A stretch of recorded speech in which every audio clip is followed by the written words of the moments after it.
Hello friends, तो आज की इस वीडियो में आज मैं कक्षा 9वीं वाले विद्यार्थियों को प्रश्नावली 3 के आगे के प्रश्नों को बताने वाला हूँ। इससे पहले वाले वीडियो में मैंने 1 से 2 तक के पूरा प्रश्नों को एकदम सूत्र, ये जो घातांक के नियम वाला जो सूत्र है ना, इन्हीं सूत्रों को लगाकर मैंने हल करके आपको दिखाया है।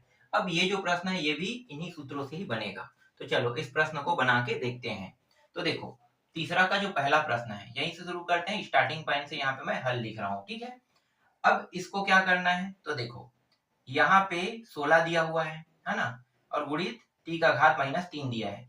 यहाँ पे 4 -3 दिया हुआ है, गुणित 8 गुणित टी -6 दिया हुआ है। तो देखो जहां जहां पे माइनस दिया है ना घात में, उसको पहले क्या करना है, सूत्र लगा के उससे माइनस को हटाना है।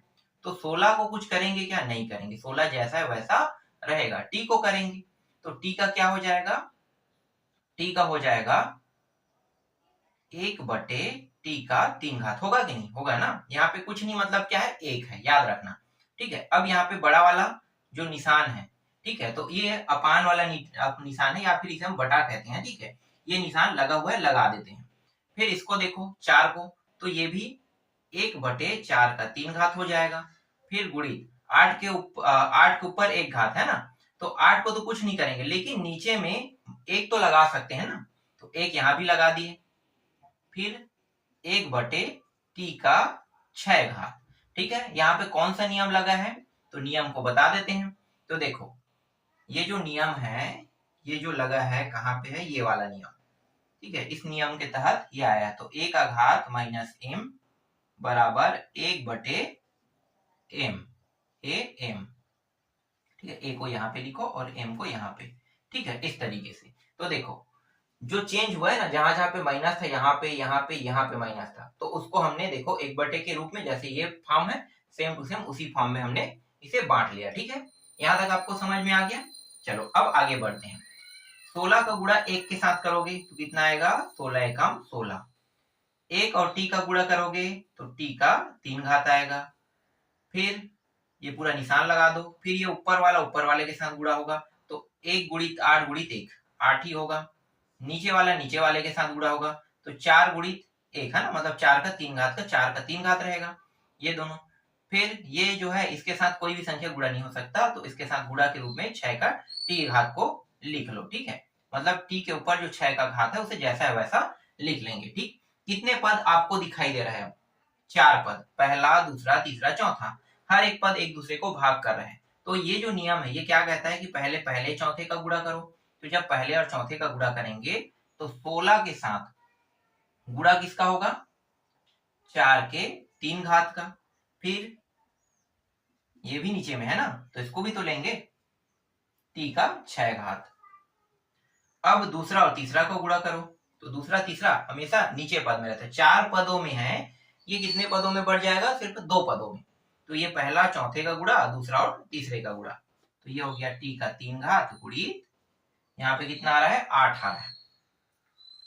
अब जब इसे आगे हल करेंगे तो इसे और कैसे लिख सकते हैं, 2 के 4 घात लिख सकते हैं कि नहीं, 16 को लिख सकते हैं ना, 2 गुणित 2 गुणित 2 गुणित 2, तो 2 का 4 घात, इसे हम लोग लिख सकते हैं। तो 2 का 4 घात मैंने इसे लिख लिया। इसको कैसे लिख सकते हैं, इसको लिख सकते हैं 2 का 2 घात, और यहाँ पे 3 जो है इसको बाहर में लिखना है, ठीक है, इस तरीके से। देखो यहाँ पे नियम नहीं लग रहा है, बस यहाँ पे लिखने का तरीका लग रहा है ना, तो यहाँ पे अभी आपको नियम नहीं लगाना है, ये नहीं करना है कि आपको ये नहीं करना है, ठीक है। हल होने पर ही हम ये कर सकेंगे। तो अभी ये नियम अभी लगा नहीं है, अभी सिर्फ ये जो 2 के 4 का जो 4 है, इसको 4 को 2 के घात के रूप में भी बांटा है, ठीक है। फिर इसके ऊपर में और घात था, तो ये पूरे का घात भी 3 है। फिर टी का 6 घात, फिर टी का 3 घात गुणित 2 का यहाँ पे कितने घात हो जाएगा, 3 घात, ठीक है। 8 को 2 गुणित 2 गुणित 2 3 बार गुणा कर सकते हैं, तो 2 का 3 घात, ठीक। अब नियम लगाएंगे, ठीक है, ये वाला। और यहाँ पे देखो क्या है, 2 का 3 घात है, तो इसे ऊपर ले जाएंगे तो 2 नियम एक साथ लगा देते हैं, ठीक है। या बारी बारी से लगाना चाहो तो बारी बारी से लगा सकते हो। तो सबसे पहले क्या करते हैं, ये नियम पहले लगा देते हैं। तो 2 का 4 घात जैसा वैसा रहने दो। फिर 2 का कितना घात, 2 तिया 6, 6 घात। फिर टी का 6, टी का 3 घात गुणित 2 का 3 घात, यहाँ पे जो नियम लगा है उसको लगा देते हैं, इसलिए कौन सा नियम है, ये वाला नियम है ना, तो ये वाला नियम लगाओ, a m और उसका घात n, तो ये हो जाएगा m n हो जाएगा। ठीक है, ये वाला नियम लग गया। अब देखो ये यहाँ पे नीचे में क्या है, t का 3 घात और यहाँ पे 2 का 3 घात है, तो ये दोनों जो है ऊपर चला जाएगा, क्योंकि ये जो 2 है, देखो 2 2 वाला ये तो जुड़ेगा, है ना, तो ये दोनों जुड़ा है। देखो अभी 2 नियम और लग रहे हैं, तो पहले क्या करते हैं, इन दोनों को जोड़ने वाला पहले नियम लगा देते हैं।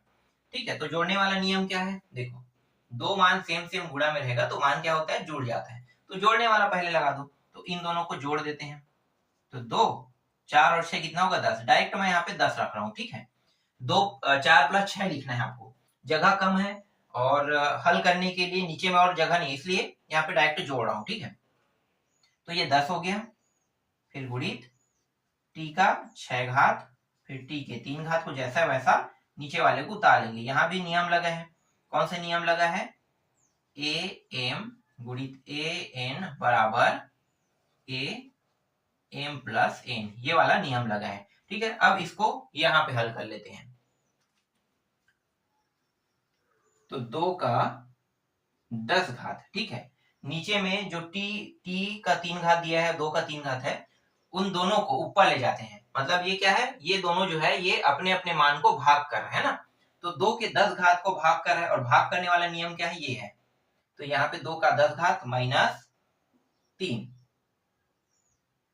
ठीक है, 2 का 10 घात -3 गुणित t का 6 घात माइनस कितना हो जाएगा, ये भी 3 हो जाएगा, किस नियम के तहत, तो ये नियम यहाँ पे बता देता हूं, देखो ये वाला नियम है a का घात m भागित a का घात n बराबर a m n, इस नियम के तहत।